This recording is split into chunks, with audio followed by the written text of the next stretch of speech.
কিছু বলতেও পারবে না,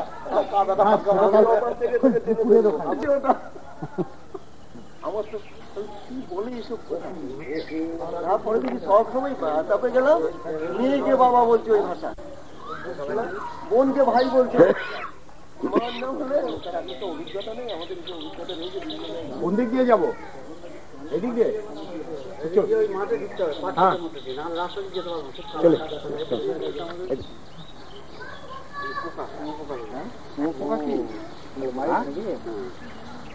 ডিম আছে না, মাইক হতে পারে। বুঝলো? হ্যাঁ, জামাই আটা লাগবে।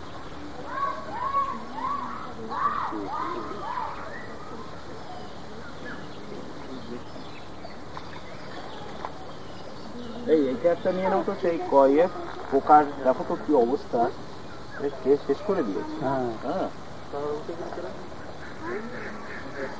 লাল লাল ইয়ে রয়েছে ওদের এখনো এই যে এইগুলো, হ্যাঁ এই যে কি অবস্থা। আইল্যান্ডে আপনার জল জমবে, একটু বলুন আপনি মেস্তা ফেস্তা সম্বন্ধে কিছু জানেন তো বলেন। সার বা আল দেওয়া হয়েছে কিন্তু খুব ভালো হবে না, কারণ ভালো জাতের পাট হলে আমরা চাই যেগুলো হবে ভালো জাতের পাট, সেগুলো হচ্ছে খুব লম্বা হবে এবং 175 থেকে 1.75 থেকে 2 সেন্টিমিটার মতো এর ডায়ামিটার হবে, আর শাখা প্রশাখা থাকবে না, এবং পাটটা আমরা হারভেস্ট করব 120 থেকে 25 দিন।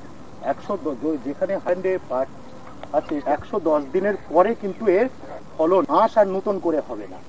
যা আঁশ তৈরি হওয়ার সেগুলো পাটের যেটা সবচাইতে প্রয়োজনীয়, সেই আঁশটা কিন্তু 110 দিনের মধ্যেই কমপ্লিট হয়ে যায়, এবং এটা 110 দিন পর আমরা হারভেস্ট করতে পারি। কিন্তু অনেক সময় আমরা যেটা বলি 120 থেকে ম্যাক্সিমাম 125 দিনের মধ্যে যখন 50% ফ্লাওয়ার এসে যায়, সেই সময় আমরা হারভেস্ট করে নেবো, পাটটা কেটে নেব, এবং তাতেই ম্যাক্সিমাম ফলন আমরা পাবো। তাকে যদি বেশি দিন রাখি তাতে কিন্তু ফলন আর আমরা বেশি পাবো না, কিন্তু পাটের আঁশের কোয়ালিটি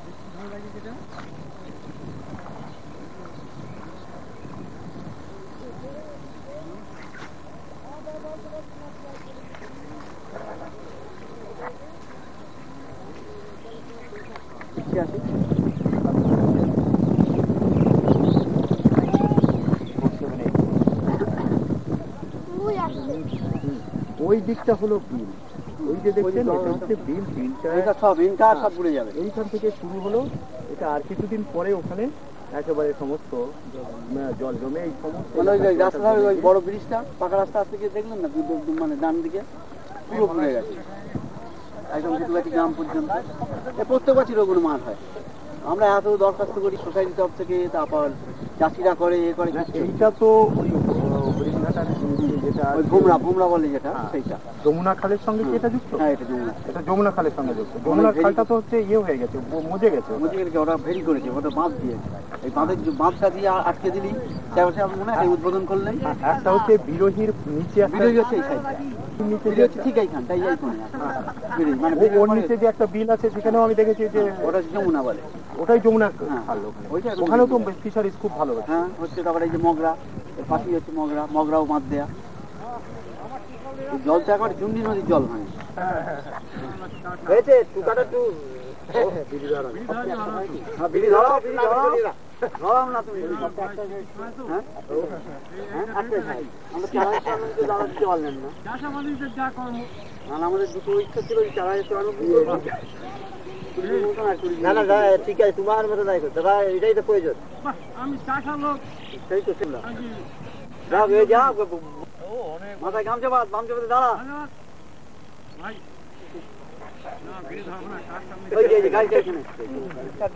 সকারি মতন 4.5 থেকে 5 বিঘাতে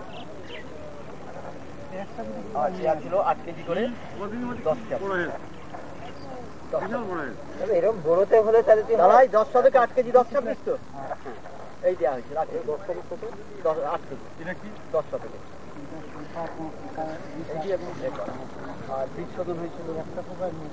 এই জায়গাটার নাম কি? এই ছোট করে নিয়েছি। হ্যাঁ 5 দিন 6 দিন না, হ্যাঁ কিছু দিন 5 দিন ধরে 6 দিনের মাথায় দেওয়া হয়েছে নিয়ন্ত্রণ ধানের। তার মধ্যে আমরা সিডবেডে গ্র্যানুলার দিয়ে আমরা এটা পরীক্ষা করে দেখেছি যে গ্র্যানুলার দিলে বিশেষ ক্ষতি হয় না,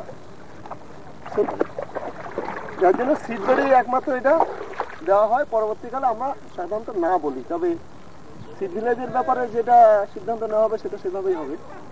এবং আজকে যে আমরা এই পোকা ধরা জাল দিয়ে যে পোকা ধরলাম সেটাই আজকে আমরা দেখাবো যে ডিফেন্ডার কি পরিমাণে আছে, অর্থাৎ বন্ধু পোকা। হ্যাঁ, প্রকৃতিতে আমাদের শত্রু মিত্র দুটোই রয়েছে। আমার বাঁচার ক্ষমতা আছে, জীবাণু ঢুকলে তাকে বের করে দেওয়ার। এই প্রকৃতি তার ভারসাম্য রক্ষা করার জন্য কিন্তু সেরকম এই আমাদের যে শস্য হয় ধান, তারপরে সবজি, বিভিন্ন ধরনের শস্য যেগুলো হচ্ছে তার মধ্যে প্রকৃতি নিজের থেকে পোকাকে নিয়ন্ত্রণ করার জন্য আমাদের এই বন্ধু পোকাকে রেখেছে, অর্থাৎ খাদ্য খাতক সম্পর্ক রয়েছে এখানে। আর একটা মজার ব্যাপার হলো শত্রু পোকা যারা, তারা কিন্তু খাবে আমাদের এই শাক সবজি, অর্থাৎ তারা নিরামিষ আসে। আর বন্ধু পোকা কিন্তু মাংস আসে, তারা আমিষ বুঝি। বন্ধু পোকা কিন্তু আমাদের এই গাছপালাকে খাবে না। আমরা চিনি না বলে অনেক সময় আমাদের বন্ধুকে শত্রু বলে নির্বিচারে বিষ প্রয়োগ করে তাদের শেষ করে দিচ্ছি। সেটা যাতে না হয় সেই জন্যই আমরা এরপরে এই গ্রামেই সুসংহত উপায়ে রোগ পোকা দমনের জন্য আমরা ঠিক করেছি আমাদের জেলা কৃষি বিভাগ থেকে এবং বিধানচন্দ্র কৃষি বিশ্ববিদ্যালয় এখানে কাজ করে যাচ্ছে আমাদের সাথে, তাদের সাথে যৌথভাবে আমরা এই কাজটা করছি। পেতেছিলাম প্রায় 5 বিঘে জমিতে, এখানে 404786 ভ্যারাইটির যে পেতেছি, কিন্তু এবং তাতে কিন্তু ওষুধ দেওয়া হয়েছিল, কিন্তু অন্য কোনো রোগ পোকার ওষুধ দেওয়া হয়নি। চারার অবস্থা দেখুন, কোনো রোগ লাগেনি, চারার এমনিও অবস্থা খুব ভালো। আর এগুলোকে কিন্তু আমরা বলি বন্ধু, সেইগুলোর ক্ষতি করে, কিন্তু এগুলো আমাদের ধানের বা আমাদের ফসলের কোনো ক্ষতি করবে না। কিন্তু আমরা অনেক সময় নির্বিচারে এমন সমস্ত ওষুধ প্রয়োগ করি যেগুলো শত্রু পোকার সঙ্গে আমাদের এই বন্ধু পোকাগুলোও কিন্তু মরে যায়, এবং তার ফলে কিন্তু আমাদের ফসলের প্রচুর ক্ষতি হয়।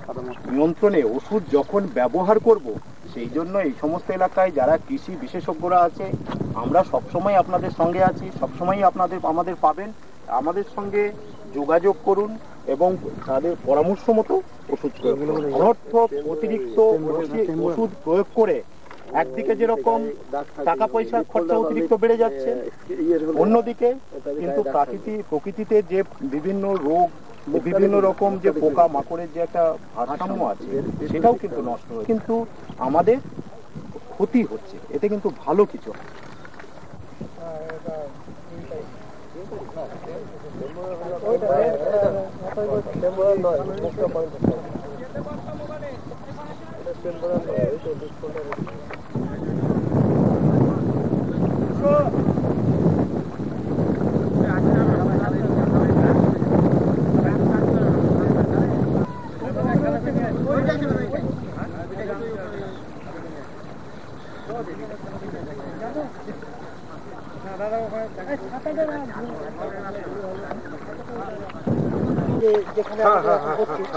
আপনি রাস্তার উপরেই দাঁড়িয়ে ওখানে দেখেছেন, রাস্তার ধারে ধারে কেনা নিয়ে এসছে। আচ্ছা, স্পেসিংটা কি তুমি কি বলছো? কোথায় গেল? ও নিয়ে আসতে গেল না, শীতেটা জল কাদা আছে, জল উপরে নামছে তো, জল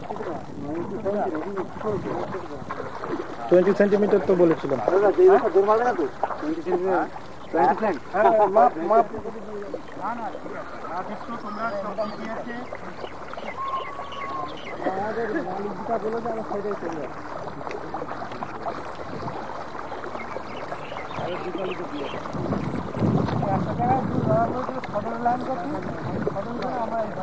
হচ্ছে এই প্রকল্পটার নামই বা কি, আর কবেই বা এই প্রকল্পটা আপনারা চালু করলেন, বা আপনাদের কি মনে হচ্ছে যে এই প্রকল্প আপনারা চালু রাখতে পারবেন, এটা সম্পর্কে আপনি কিছু বলুন। আমাদের এই পরিকল্পনাটা আমরা চালু রাখতে পারবো, এবং এর বিশরদ ডিরেক্টর বোর্ডের দালাই বিশেষ উনি সবকিছু বলবেন। হ্যাঁ, আচ্ছা, আমি ডক্টর প্রণব কুমার চট করছি। আপনি এই প্রকল্পটা নাম এবং এটার শুরু এবং এটা সম্পর্কে একটু ব্রিফ ডেসক্রিপশন দিয়ে দিন। আমরা জানি সাধারণত দেখুন পশ্চিমবাংলাতে যে কনস্ট্যান্ট একটা আছে যে বীজে, তো সুষ্ঠু বীজ যদি চাষিরা নিজেরা তৈরি করতে পারে, তো সেই বীজটা তারা যদি নিজেরা তৈরি করে নিজেদের জমিতে লাগায়, তাহলে তাদের যে ইল্ড এখন যেটা পাচ্ছে ফলনটা তারা 20% বাড়াতে পারবে। তো সেই রকম একটা নিয়ে আমি প্রথমে গোটা কৃষি উন্নয়ন সেক্রেটারিয়েট বোর্ড সভাপতি তাদের সাথে আমি আলোচনা করেছি, এবং করে তারপরে এখানে যদি একটা প্রথম আমি এনাদেরকে বলি, যদি একটা সিড ভিলেজ কনসেপ্ট, মানে একটা যদি আদর্শ বীজ উৎপাদন গ্রাম তৈরি করা যায়, এবং সেই গ্রামের যে টোটাল যে রিকোয়ারমেন্ট আছে, যে বোরো চাষের জন্য যে বীজটার দরকার হয়, সেই টোটাল বীজটা যদি গ্রামের একটা এই সমবায় সমিতির মাধ্যমে, এবং সমবায় সমিতির যারা কৃষকরা আছে, বিশেষ করে প্রোগ্রেসিভ কৃষক যারা আছে, তাদের মাধ্যমে যদি বীজ উৎপাদনটা করা যায়, তাহলে তাদের গ্রামের উৎপাদন বাড়বে। এর সাথে সাথে সামগ্রিকভাবে পশ্চিমবাংলারও সামগ্রিক ধানের উৎপাদন এবং উৎপাদনশীলতা দুটোই বাড়ানো যাবে বলে আমি এনাদের কাছে প্রথমে অ্যাপ্রোচ করি, এবং এনারা হয়ে উদ্বুদ্ধ হয়ে আমরা এবছর প্রথম একটা এখানে 20 টনের একটা টার্গেট নিয়েছি, যে 20 টনটাই হচ্ছে আগামী এই 97-98 সালে যে বোরো মরশুম, সেই বোরো মরশুমে গোটরা ভিলেজের যে সিডের রিকোয়ারমেন্ট হচ্ছে 20 টন, এই 19.7 টন মতো। তো আমরা একটা 20 টনের টার্গেট নিয়েছি। তো টার্গেট নেওয়ার পরে এনারা সদস্যবৃন্দ এবং পরিচালন সমিতি তারা নিজেদের মধ্যে একটা মিটিং করে কৃষক পরিকল্পনা অনুযায়ী সিড বেড থেকে আজ পর্যন্ত আপনি যা দেখছেন, এখন সিড ট্রান্সপ্ল্যান্টিং এর যে সময়ে আপনি এসছেন তা হচ্ছে।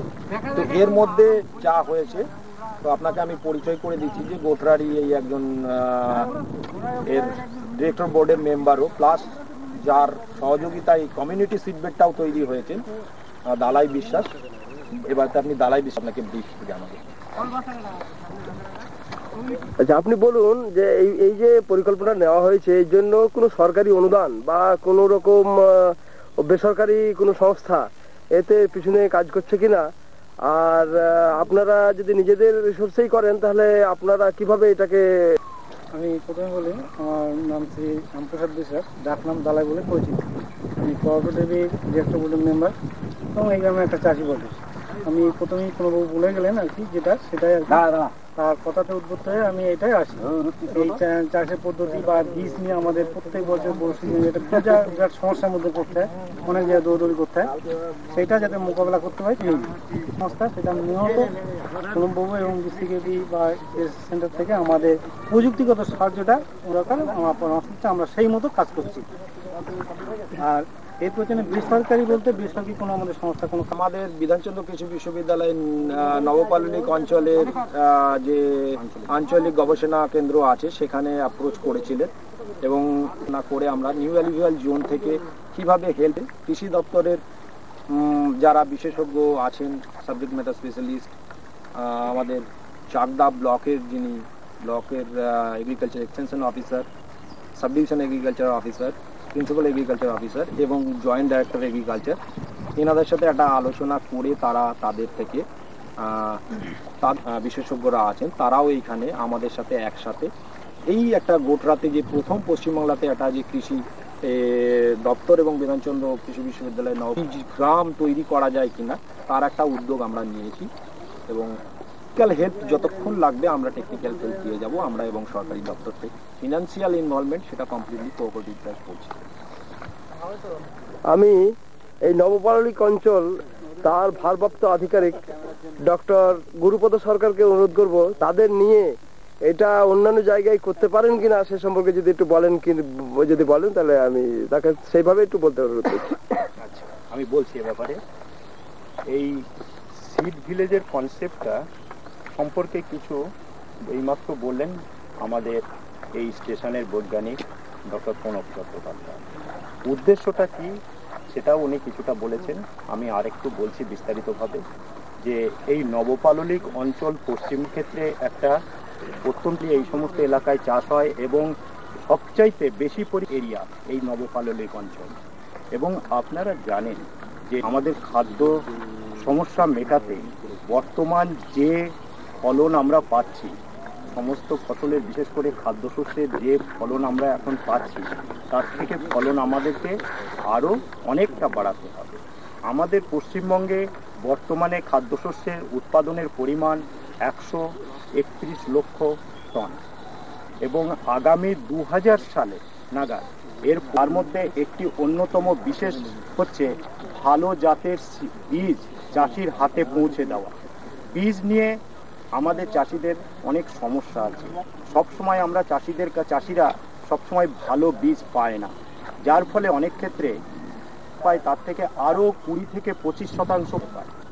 সেই কারণেই বর্তমান প্রচেষ্টা একটা পরীক্ষামূলকভাবে আমরা বিধানচন্দ্র কৃষি বিশ্ববিদ্যালয়ের অন্তর্গত আঞ্চলিক কৃষি গবেষণা কেন্দ্র নবপাললিক অঞ্চল এবং আমাদের সঙ্গে আছেন কৃষি দপ্তরের অফিসাররা যারা এই সমস্ত অঞ্চলে কাজ করছেন, এই অঞ্চলের এই নদিয়া জেলার কৃষি অফিসাররা তৈরি হবে এবং সেই ক্ষেত্রে গ্রামের যে সমস্ত কোঅপারেটিভ বা এই ধরনের এগিয়ে আসবে, তারা বীজটা তৈরি করবে, তাদেরকে প্রযুক্তিগত পরামর্শ আমরা দেব এবং সেই বীজ গ্রামের অন্যান্য যারা চাষি আছে তাদের মধ্যে বিতরণ করা হবে এবং তারা সেই বীজ নিয়েই তারা চাষাবাদ করবে। সেট করে দিয়ে দাও কোনটা শুধু অপন করব।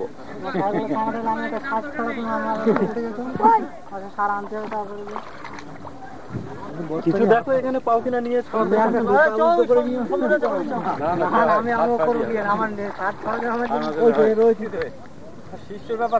এখানে আজকে আমাদের আমন্ত্রণে উপস্থিত আছেন doctor A Zaman, old alluvial জোনের ভারপ্রাপ্ত আধিকারিক।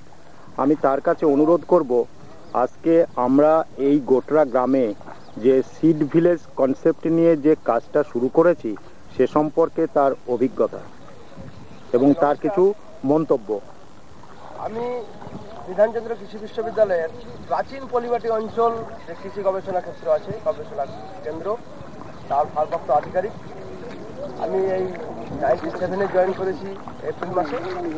তারপর থেকেই কিন্তু এইখানে আমি যারা নবপাললিক অঞ্চলের কৃষি গবেষণা ক্ষেত্রের বৈজ্ঞানিক আছেন তাদের কাছ থেকে এই সিড ভিলেজ সম্পর্কে নানা সময়ে নানা কথাবার্তা শুনেছি, আমন্ত্রণও পেয়েছি আসার।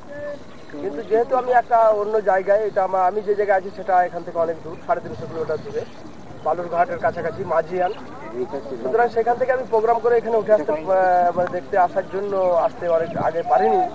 এখন এসে সত্যি আমার ভালো লাগছে যে এই ধরনের একটা কনসেপ্ট নিয়ে কাজ হচ্ছে বা প্রচেষ্টা, এইটাকে আমরা পশ্চিমবাংলার বিভিন্ন জায়গায় যদি ছড়িয়ে দিতে হয়, তার যে আমরা সম্প্রসারণ কর্মী আছে পশ্চিমবঙ্গ সরকারের বা বিধানচন্দ্র কৃষি বিশ্ববিদ্যালয়, তারা এই সমস্ত জিনিসটা এসে দেখে তারা যদি এই জিনিসটাকে তাদের নিজে নিজে অঞ্চলে এটাকে রেপ্লিকেশন, তাহলে এই জিনিসটা পশ্চিমবাংলার বহু জায়গায় চলে যাবে এবং বীজের যে অভাব এতদিন ধরে আপনারা অনেকের শুনলেন সেটা আমরা দূর করতে পারবো। সঠিক বীজ মানেই হচ্ছে উৎপাদনের অর্ধেক আমরা এগিয়ে গেলাম। উৎপাদনশীলতার 50% নির্ভর করে সঠিক নির্বাচন এবং তার হচ্ছে শোধন, তার বপন এবং সোয়িং এর আগে, ট্রান্সপ্লান্টিং এর আগে পর্যন্ত আমরা যদি ধানের সঠিক বীজটা সিলেকশন করে ভাবে বীজতলা তৈরি করতে পারি এবং সেইভাবে চাষিদের মাধ্যমে সেই বীজ আমরা বিতরণ করতে পারি, তবেই আমরা সিস্টেমেটিক এবং ডিসিপ্লিন হইতে যে গোটরা গ্রামের লোক তারা কোঅপারেটিভের মাধ্যমে বিধানচন্দ্র কৃষি বিশ্ববিদ্যালয় এবং পশ্চিমবঙ্গ কৃষি দপ্তরের বিভিন্ন সম্প্রসারণ কর্মী এবং বৈজ্ঞানিকদের সহযোগিতায় এই যে কাজটা উদ্যোগী হয়েছেন, কাজটা করছেন, এই জন্য আমার খুব ভালো লাগছে। এবং চাষিদের এটা লাগবে বলে আমি মনে করি এই ধরনের বাংলার বুকে।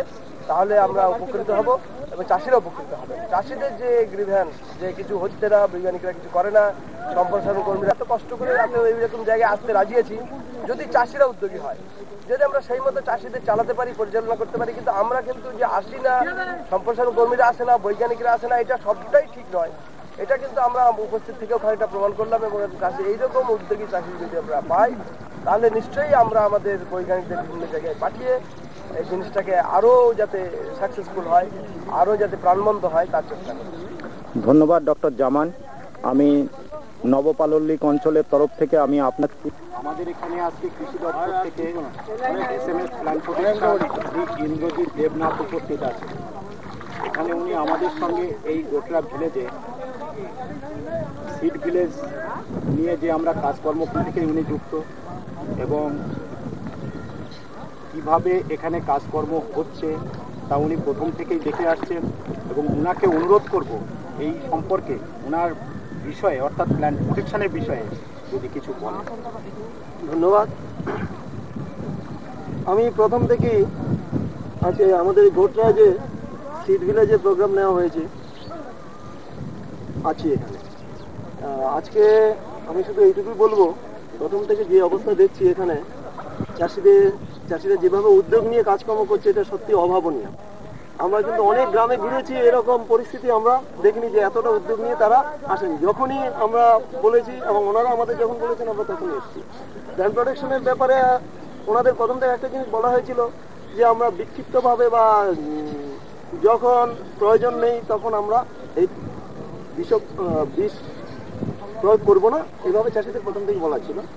তা ওদের সিড বেডে শুধু ওদের ট্রিটমেন্টের কথা বলা হয়েছিল প্রথম, যে মাঠের ট্রিটমেন্ট হয়েছে এবং এই আজকের থেকে রোয়া শুরু হয়েছে। এর দিন 7 আগে আমরা বলে দিয়েছি যে কোনো দানা ওষুধ করার জন্য এবং এটাই এদের তারিখটা বলে দিই। তারিখটা ইন্টিগ্রেটেড পেস্ট ম্যানেজমেন্ট অর্থাৎ সুসংহত উপায়ে রোগ পোকা দমন। যদিও সিড তৈরির ক্ষেত্রে এটা সবসময় মেনে চলা যাবে না, তবু আমরা আপ্রাণ চেষ্টা করছি যাতে এই বিষ প্রয়োগ যখন তখন না হয়, ব্যাপকভাবে না হয়। আজকে এখানে আমরা এই পোকা ধরা জাল দিয়ে আমাদের বন্ধু এবং শত্রু পোকা নিয়ে গুণে দেখানো হয়েছে যে শত্রু পোকার সংখ্যা খুবই কম এবং মিত্র পোকাই আমাদের ব্যাপকভাবে রয়েছে। এবং এটাও চাষিদের জানিয়ে দিলাম যে আমাদের পোকা দেখলেই যে শত্রু তা নয়, শত্রু পোকা সবসময় নিরামিষ আসে, অর্থাৎ একটা পোকা আরেকটা পোকাকে খাবে না। মিত্র পোকা কিন্তু আমিষ, তারা সবসময় শত্রু পোকাদের ধরে খাবে। আমি আশা করি এর পরবর্তীকালে আমাদের যে জমি লাগানো হবে তাতে আমরা এই সুসংহত উপায়ে রোগ পোকা দমনের পদ্ধতিটা মেনে চলবো এবং যখন প্রয়োজন তখনই ওষুধ প্রয়োগ করবো। আশা করি ভালো ফল। পুষ্ট বীজের দরকার। সাধারণত কৃষকরা তার বাড়ির বীজটা ব্যবহার করে, তার ভিতরে চিটে এবং কাঠচিটে দুটোই থাকে। চিটেটা সাধারণত তুলো দিয়ে ঝাললে সেটা বেরিয়ে যায়, কিন্তু কাঠচিটে যেটা সেটা বেরোয় না। এখন এই কাঠচিটে যেটা অপুষ্ট ধান সেইটা বাছাইয়ের পদ্ধতিটা আমরা দেখাচ্ছি। এই পদ্ধতিটা হচ্ছে লবণ জলে আমাদের এই বীজগুলোকে বাছাই করা হবে। এর জন্য আমাদের 10 লিটার জলে 1 কেজি 650 গ্রাম লবণ যদি আমরা দিই, তাহলে যে জলটা তৈরি হবে তাতে আমাদের পুষ্ট ধানের বীজগুলো নিচে চলে যাবে, জলের তলায় থাকবে, আর অপুষ্ট বীজগুলো উপরে উঠে যাবে। তো সেইটা আমরা দেখাচ্ছি। এই যে ডিম আর এতে জল আছে, এই জলের মধ্যে দিয়ে দেখা যাচ্ছে যে ডিমটা ডুবে যাচ্ছে। যখনই লবণ দেবো, লবণ দেওয়ার পরে এই ডিমটা যখন উঠে পড়বে উপরে, তখনই আমরা জানবো যে জলটা আমাদের তৈরি হয়েছে। এবার আমরা লবণ দিচ্ছি। লবণটা আগে জলে গুলে নিয়েছি, নিয়ে এখন আমরা দিচ্ছি। এবার দেখুন আস্তে আস্তে ডিমটা উপরের দিকে উঠে আসবে।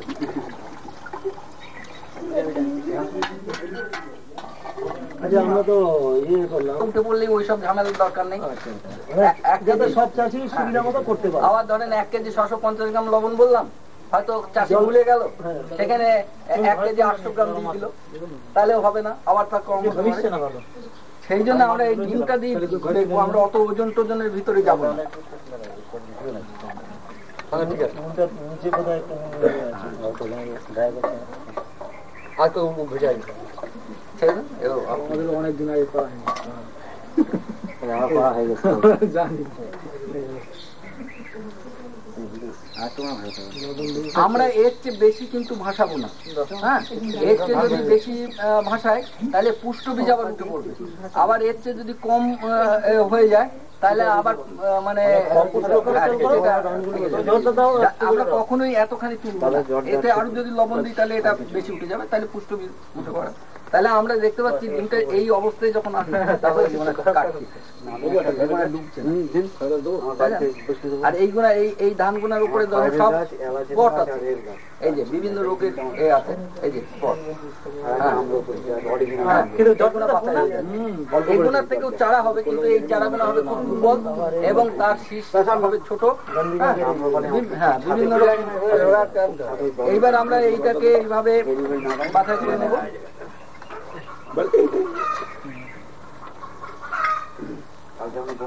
পান নেই, মা চলে গেছে,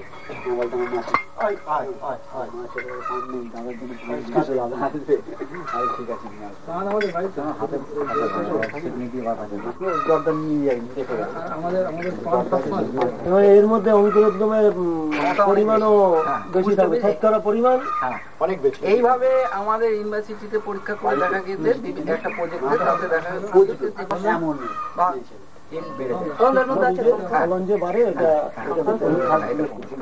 এইবার এই লবণ জলে যেহেতু করছি, এইটা পরিষ্কার জলে আবার একটু 2-3 বার 4 বার 5 বার যতক্ষণ জলটা থাকবে ততক্ষণ আমরা ধান বীজ দিয়ে এইভাবে করে নিতে পারবো, বাছাই করে নিতে পারবো।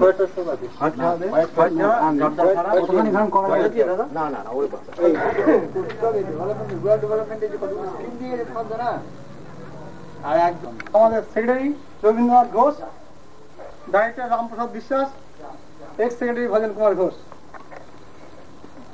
আর হচ্ছে আমাদের সবসময় থাকেন, আজ খাবারও দিচ্ছেন সচিন ভাই।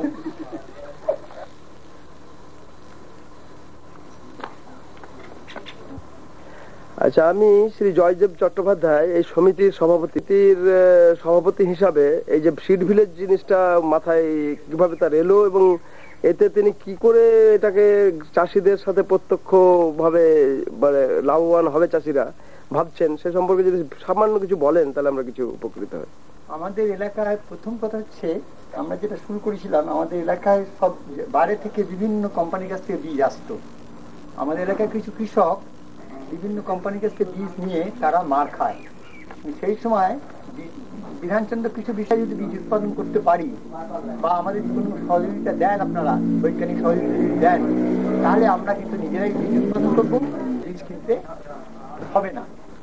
এবং যে উদ্দেশ্য নিয়ে আমরা সমবায় সমিতি তৈরি করেছি, সেই উদ্দেশ্যটা হচ্ছে ভালো বীজ যদি আমরা তৈরি করতে পারি তাহলে আমাদের ধানের ফলনও বেড়ে যাবে। এই উদ্দেশ্য নিয়ে তার সঙ্গে আলোচনা করার পর তিনি সর্বতভাবে আমাদের সাহায্য করেন। এই সাহায্য নিয়েই আমরা আজকে এই সিড ভিলেজটা তৈরি করেছি। 4 কুইন্টাল বীজ আমরা ফেলেছি, তাতে আশা করছি আমরা 20 টন আমরা উৎপাদন করতে পারবো। এই 20 টনের মধ্যে আমাদের যে টোটাল 4টে ভিলেজের ডিমান্ড হচ্ছে নিয়ার অ্যাবাউট, কিন্তু শুধু গোড্ডা গ্রামেই 20 টন আমাদের লেগে যাবে। এই জন্যেই আমরা গোড্ডাকেই ধরেছি যে আগামী দিনে এই বীজ শুধু গোড্ডা গ্রামেই আমরা সাপ্লাই দেব। যদি আশেপাশে কিছু গ্রাম 2-1 টন চায় তাহলে দিতে পারবো। এবং আগামী 3 বছরের মধ্যে আমরা এই 80 টন তৈরি করতে চাইছি। শুধু এই ভ্যারাইটি না, মিনিকেটটা না, তার সঙ্গে অন্যান্য ধানও আমরা উৎপাদন করতে চাই।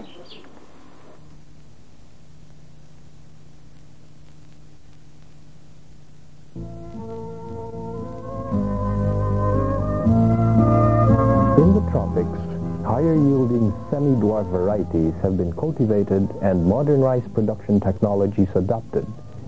But rice yields remain at an average of 5 tons per hectare. Certain barriers prevent the increase of rice yields. Increasing rice yield potential remains a reality. Scientists at the International Rice Research Institute have made considerable progress in breeding F1 rice hybrids and in developing hybrid rice seed production technology for the tropics. Hybrid rice technology offers an opportunity to have a cross is derived from two genetically diverse parents. The characteristic features of the rice hybrids are their stronger seedling vigor, their faster and increased leaf area development, their increased total dry matter, and increased spikelet number per unit area. Hybrids also possess stronger root system and can combine the disease and insect resistant genes from the two parents quite easily. These characteristics make hybrids outperform the inbred varieties. In order to translate the potential of rice hybrids into productivity gains in the farmers' fields, the farmers must grow fresh F1 seeds every year. Seed growers in public or private sector can do the job to help produce these hybrid seeds for the farmers. This video is intended for the seed growers and producers rice seed production technology. We hope with the help of this video, the seed growers and producers will be able to produce good quality hybrid seeds economically.